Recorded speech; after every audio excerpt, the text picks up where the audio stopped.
Allie in Georgia says my family of 5 is planning a trip to the UK for early March of 23. With the uncertainties of fuel prices and the war in Ukraine, I'm having a difficult time knowing when to book our flights in order to get the best price. Since there are 5 of us, each small difference in price really adds up.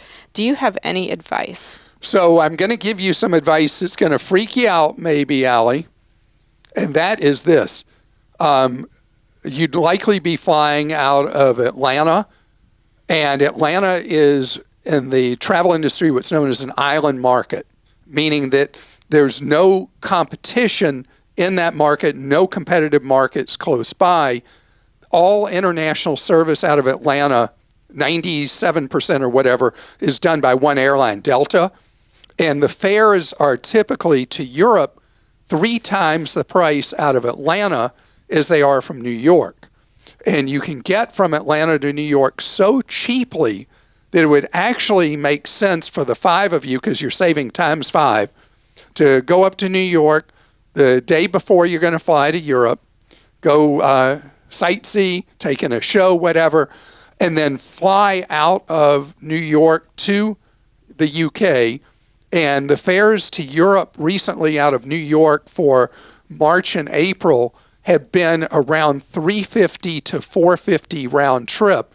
I'm sure you're not finding anything close to that out of a Southeast U.S. airport, and particularly out of Atlanta.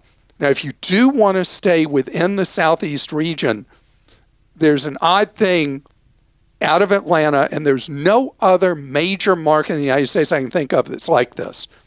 But if you look at cities within 2 to 3 hours of Atlanta, you could be, Birmingham, Alabama, Chattanooga, Tennessee, Greenville, South Carolina would be 3 examples.